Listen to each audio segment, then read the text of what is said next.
Avertissement, ce contenu est destiné uniquement à un public averti. La discrétion du spectateur est conseillée. Je n'avais rien prévu de tout cela. Honnêtement, si vous m'aviez dit il y a quelques mois que je me retrouverais au milieu de quelque chose d'aussi compliqué, d'aussi chargé émotionnellement, j'en aurais ri. J'ai toujours été la personne responsable, calme, loyale, un peu réservée. Mais quelque chose a changé, cette nuit où j'ai dit non. Et ce qu'ils ont fait ensuite, ça m'a fasciné d'une manière que je n'aurais jamais pu imaginer. Tout a commencé innocemment. Un dîner chez des amis. Rien d'extraordinaire. Je n'avais même pas l'intention de rester longtemps. Juste montrer mon visage, dire bonjour, puis rentrer chez moi. Je n'étais pas d'humeur à discuter, encore moins à me connecter à quelqu'un. Mais alors, je les ai rencontrés.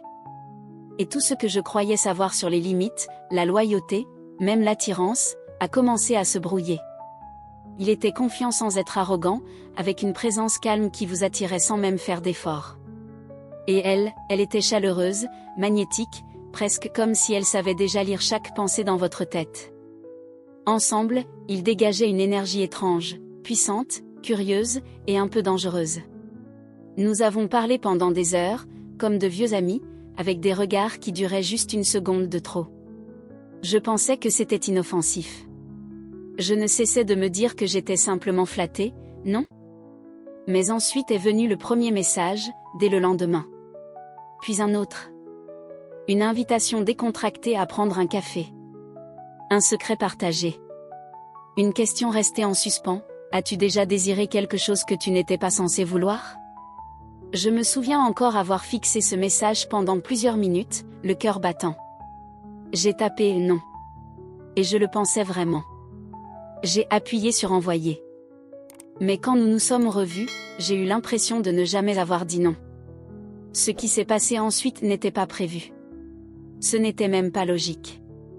Mais c'était réel.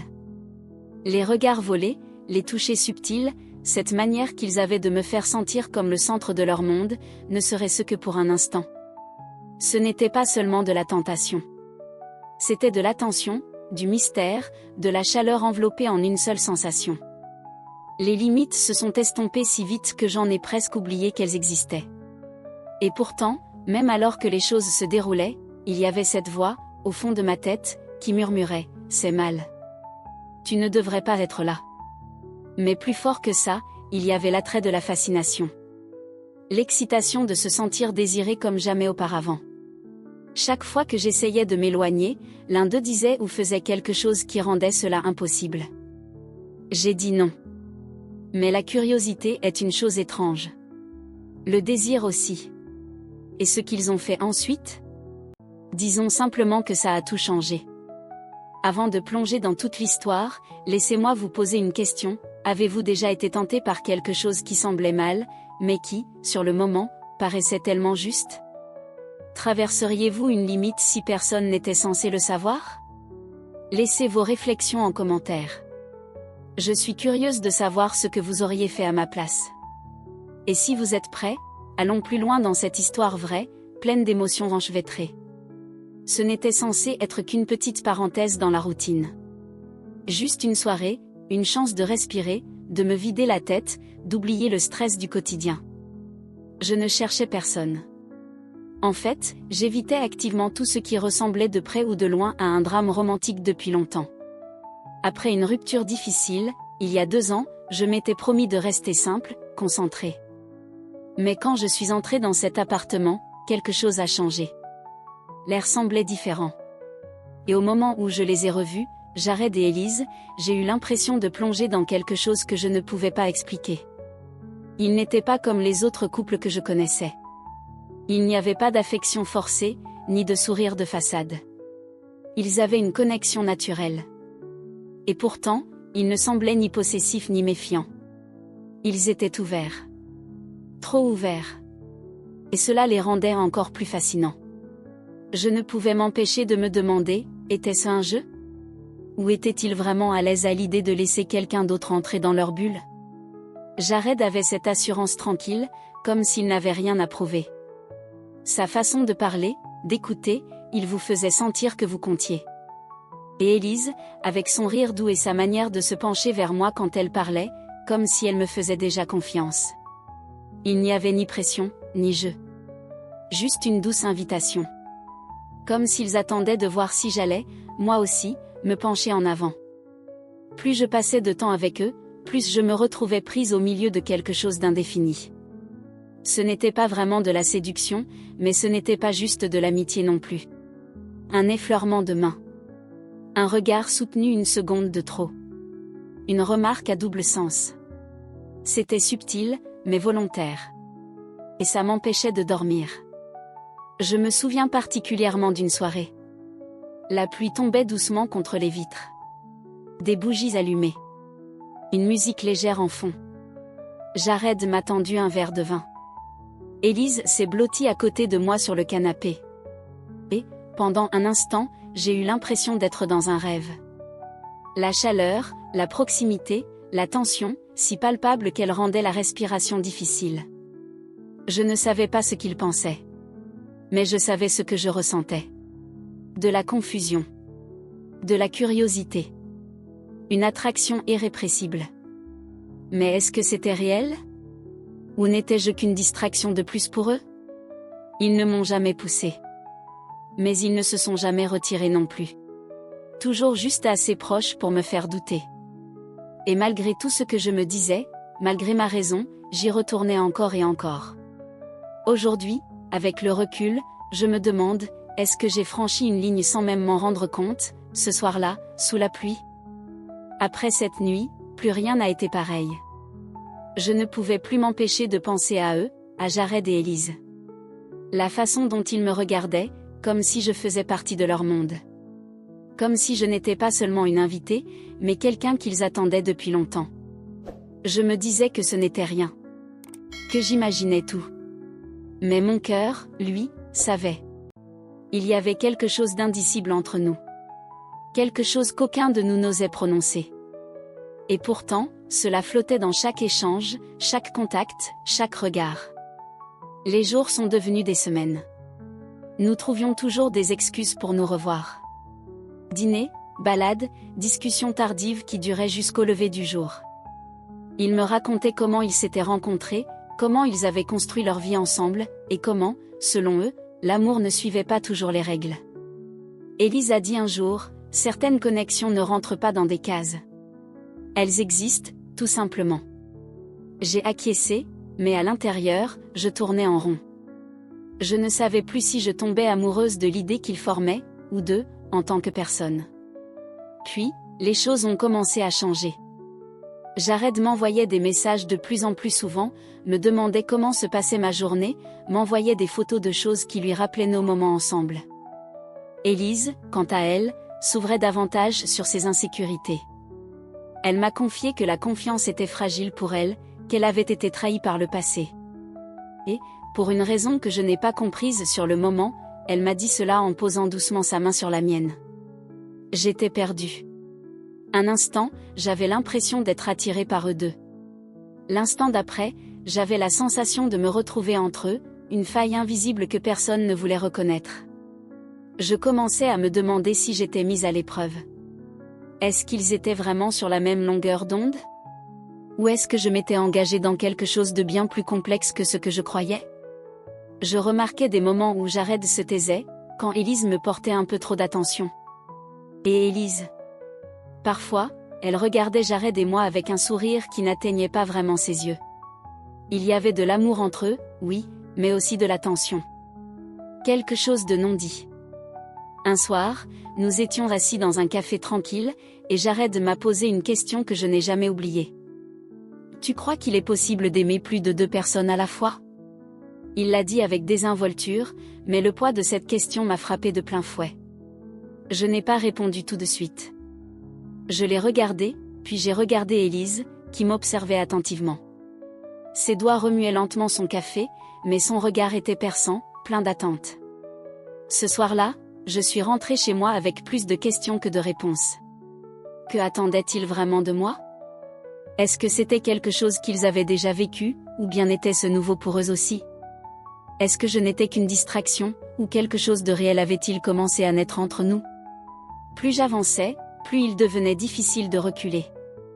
Et peut-être que ce qui faisait le plus peur, c'est qu'une petite voix en moi ne voulait pas reculer. Qu'auriez-vous fait à ma place? Pensez-vous que l'amour doit avoir des limites? Ou est-ce possible que certaines connexions soient faites pour remettre en question tout ce qu'on croit? Partagez vos pensées en commentaire. J'ai hâte de savoir de quel côté vous êtes. Après cette nuit-là au café, les choses ont commencé à évoluer plus vite que je ne l'aurais voulu.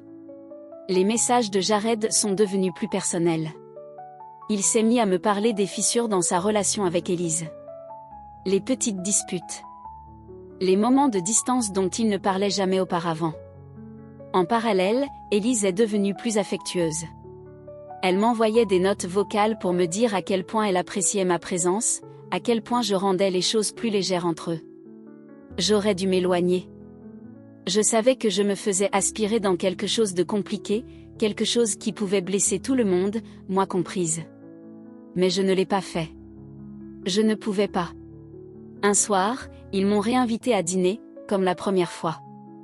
Tout semblait familier, mais plus lourd, comme si nous faisions tous semblant de ne pas remarquer la tension qui montait entre nous. La façon dont Jared me regardait quand Élise ne regardait pas. Ou peut-être qu'elle regardait. La façon dont Élise me touchait la main en servant le vin, la tenant juste un peu trop longtemps. Personne ne disait rien, mais le silence dans la pièce était rempli de questions que nous avions tous trop peur de poser. Après le dîner, nous sommes allés au salon. La musique jouait doucement en arrière-plan, mais aucun de nous n'y prêtait vraiment attention. Jared s'est assis à côté de moi, son bras effleurant le mien. Élise était de l'autre côté, sa tête reposant contre mon épaule. Je sentais leur souffle, tout près. Comme s'ils attendaient quelque chose. Mon cœur battait à tout rompre. Je voulais parler, briser le silence, leur demander ce qu'était en train de devenir tout cela. Mais les mots restaient coincés dans ma gorge. Jared a finalement parlé, d'une voix si basse qu'elle ressemblait presque à un murmure. « Tu es devenu quelque chose que nous n'avions pas prévu. » Élise a hoché la tête, sans nous regarder. « On n'avait rien planifié, » a-t-elle dit doucement. « Mais on le ressent aussi. » Je les ai regardés, l'un après l'autre, cherchant dans leurs yeux quelque chose. De la clarté, de l'honnêteté, un signe que ce n'était pas un piège. Mais tout ce que j'ai trouvé, c'est encore plus d'incertitude. Et à ce moment-là, j'ai ressenti tout le poids de tout ce que nous n'avions pas dit. Les sentiments que nous faisions semblant de ne pas voir. La ligne que nous contournions depuis des semaines. Elle était juste là, devant nous. Un seul geste, un seul mot, et tout changerait. Mais aucun de nous n'a bougé. Pas encore. Que pensez-vous que j'aurais dû faire à ce moment-là? Partir avant qu'il ne soit trop tard? Ou suivre ce sentiment que je ne pouvais pas ignorer? Partagez vos pensées en commentaire. Qu'auriez-vous fait? Le silence qui a suivi l'aveu de Jared n'avait rien de paisible. Il était chargé, électrique. Je sentais mon pouls dans mes tempes. Mes pensées tourbillonnaient, mais mon corps refusait de bouger. Je ne savais pas quoi dire, ni même ce que je ressentais vraiment. Tout menait à ce moment. Et maintenant qu'il était là, j'étais figée, entre curiosité et peur. Mais avant que je ne puisse répondre, Jared s'est levé lentement et a quitté la pièce, sans un mot. Élise n'a pas bougé. Sa tête est restée sur mon épaule, comme si elle avait peur que je disparaisse si elle me lâchait. J'ai murmuré son prénom, et elle s'est enfin redressée. Ses yeux avaient l'air épuisés, comme si elle n'avait pas dormi depuis des jours. « Il est distant », a-t-elle dit. « Même quand tu es là, je sens qu'il s'éloigne. » Cela m'a prise de court. Je croyais qu'elle et Jared étaient sur la même longueur d'onde à propos de tout, à propos de moi. Mais maintenant, je n'en étais plus si sûre. « Pourquoi tu me dis ça ?» ai-je demandé. Élise a hésité, puis elle a dit quelque chose que je n'aurais jamais imaginé entendre. « Parce que je crois qu'il tombe amoureux de toi. Et je ne sais pas si je peux le supporter. » Tout a basculé. Qu'est-ce que c'était, vraiment? Est-ce que j'étais le ciment qui les maintenait ensemble? Ou le coin qui les séparait? La pièce, autrefois chaleureuse et rassurante, ressemblait désormais à un labyrinthe. Un dans lequel je ne savais plus quel chemin menait à la vérité, ou à une erreur irréversible. Avant que je ne puisse répondre, Jared est revenu avec son téléphone à la main. Il avait le teint pâle. On peut parler, a-t-il demandé, la voix tremblante. Élise m'a lancé un regard bref, puis s'est levée pour aller à la cuisine, nous laissant seuls. Jared s'est assis, les yeux plantés dans les miens. Je n'allais rien dire, mais Élise a vu des messages sur mon téléphone. Ce que je t'ai envoyé. Mon cœur s'est serré. Je pensais que nous avancions tous les trois prudemment, ensemble. Mais maintenant, il semblait que des lignes avaient été franchies sans qu'aucun de nous ne les comprenne vraiment. Elle est blessée, a-t-il poursuivi. Mais elle fait semblant d'aller bien. Et je commence à penser qu'on ne vit pas ça de la même façon. C'était le rebondissement auquel je ne m'attendais pas. Je n'étais plus seulement un élément de leur histoire. J'étais prise entre deux personnes aux attentes différentes, aux besoins différents. Élise s'était appuyée sur moi, s'était confiée. Jared m'avait attiré avec son intensité silencieuse. Mais désormais, cette proximité que je croyais partager devenait une cocotte minute prête à exploser. Que fait-on quand les deux côtés vous veulent, mais pour des raisons différentes? Quand l'amour devient une bataille silencieuse que personne ne veut admettre? Resteriez-vous pour tenter de démêler la vérité? Ou partiriez-vous avant que les dégâts ne deviennent irréparables? Partagez vos réflexions dans les commentaires. Ce n'est plus un simple triangle amoureux. C'est bien plus profond que ça. Le silence après la confession de Jared s'est étiré trop longtemps. Mon cœur battait à tout rompre, et je sentais le poids de chaque décision que nous avions prise, suspendue dans l'air comme un brouillard. Je me suis levée, incapable de rester assise plus longtemps. Et maintenant, ai-je demandé, la voix légèrement tremblante. Jared m'a regardé, puis a tourné la tête vers la cuisine où Élise avait disparu. Je ne sais pas, a-t-il dit. Je croyais qu'on vivait ça ensemble, mais peut-être qu'on ne voyait pas les choses de la même manière. Juste à ce moment-là, Élise est revenue dans la pièce. Ses yeux étaient rouges, mais un étrange calme avait envahi son visage. Elle nous a regardés tous les deux, puis s'est assise en silence. J'ai lu tous les messages, dit-elle. Au début, je me suis sentie trahie, comme si vous aviez partagé quelque chose derrière mon dos. Mais ensuite, j'ai compris que j'essayais peut-être de forcer quelque chose qui m'échappait déjà. Je ne savais pas quoi dire. J'ai ouvert la bouche pour expliquer, m'excuser, essayer de démêler ce chaos. Mais Élise a levé la main. Ne dis rien, dit-elle doucement. Je ne suis pas en colère. Plus maintenant. J'ai essayé de sauver ce que Jared et moi avions, mais une partie de moi savait peut-être que c'était en train de se terminer bien avant que tu n'arrives. Jared semblait sous le choc. Tu es en train de dire que c'est fini, demanda-t-il, à peine audible. Élise acquiesça. Pas à cause d'elle, mais parce qu'on fait semblant depuis trop longtemps. La pièce est redevenue silencieuse. J'ai eu l'impression que le sol venait de se dérober sous nos pieds. Ce n'était pas du tout comme je l'avais imaginé. Pas avec une résignation calme, mais avec une vérité brute. Pendant un instant, j'ai ressenti du soulagement. Puis, de la culpabilité.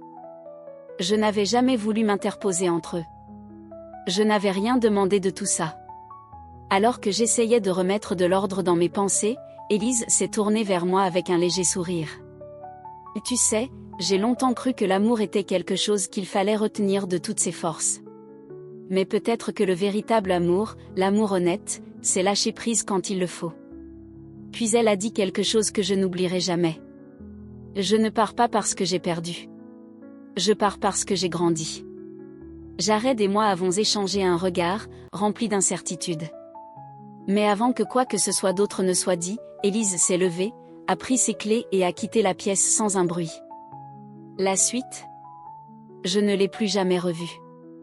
Et Jared, eh bien, son prochain geste a tout changé. D'après vous, que s'est-il passé après son départ? Croyez-vous aux secondes chances? Ou bien certaines histoires sont-elles faites pour rester inachevées? Dites-moi ce que vous en pensez dans les commentaires. Après le départ d'Élise, ce soir-là, le silence entre Jared et moi était plus lourd que jamais. Il est resté assis, les yeux fixés sur la porte, comme s'il s'attendait à ce qu'elle revienne à tout moment. Mais elle ne l'a pas fait. Au fond, nous savions tous les deux qu'elle ne reviendrait pas. Elle avait fait la paix avec elle-même. Et d'une manière étrange, elle nous avait libérés tous les deux. Mais cette liberté ne s'accompagnait pas de réponse claire. Jared s'est tourné vers moi et a dit: Je ne voulais pas que ça se termine comme ça. Moi non plus. Aucun de nous n'avait prévu tout ça. J'ai simplement hoché la tête et je me suis assise à côté de lui. Pas comme quelqu'un qui avait gagné quoi que ce soit, mais comme quelqu'un qui avait traversé quelque chose de réel, de chaotique et d'inoubliable. Les semaines qui ont suivi furent calmes. Jared et moi ne nous sommes pas beaucoup parlé au début. Nous nous sommes laissés de l'espace. C'était comme si nous avions tous les deux besoin de sortir de la tempête pour comprendre ce qui venait de se passer. Puis, un jour, il m'a appelé. Nous nous sommes retrouvés dans un petit parc. Assis sur un banc, sans vraiment savoir quoi dire. Il m'a dit qu'il quittait l'appartement, qu'il avait besoin de se retrouver lui-même avant toute autre chose. Et j'ai respecté cela. Parce que même s'il y avait des sentiments entre nous, le timing comptait encore. Et, à ce moment-là, ce dont nous avions besoin, ce n'était pas l'un de l'autre, mais de guérison. Les mois ont passé. Je me suis recentrée sur mon travail, sur moi-même. J'ai recommencé à écrire dans mon journal, à voyager seule, à passer plus de temps avec les gens qui manquent. Parfois, je pensais à Élise, à son courage ce soir-là, à sa manière de lâcher prise, non pas par colère, mais avec grâce. Je l'ai admirée pour ça. J'ai aussi appris d'elle. Finalement, Jared et moi nous sommes revus. Pas en tant qu'amants, mais en tant que deux personnes ayant vécu quelque chose de profondément humain ensemble. Nous avons partagé un café, parlé de ce que nous étions devenus, et même ri un peu. La tension avait disparu, remplacée par quelque chose de plus paisible. Du respect mutuel. De la croissance. Ce n'était pas une histoire avec une fin parfaite. Personne n'est parti au bras de l'autre vers le coucher du soleil. Mais c'était honnête. Et parfois, c'est plus puissant que la romance. C'était une histoire de connexion, de tentation, de chagrin, et de l'apprentissage de savoir quand partir. Quand l'amour ne suffit plus, ou quand il demande plus que ce que l'on est prêt à offrir. Alors maintenant, je vous pose la question.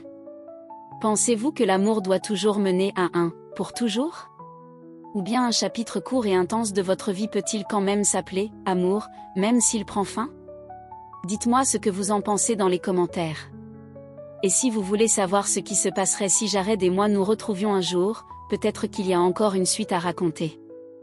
Résumé. Cette histoire vraie suit une âme discrète, prise dans un triangle amoureux inattendu entre un couple mystérieux, Jared et Élise.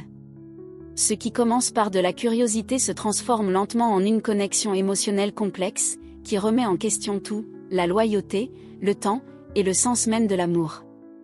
Quand les lignes se brouillent et que la vérité émerge, une seule décision change tout. Une histoire profondément humaine sur la tentation émotionnelle, la vulnérabilité, et ce que cela signifie de choisir soi-même quand l'amour devient trop compliqué.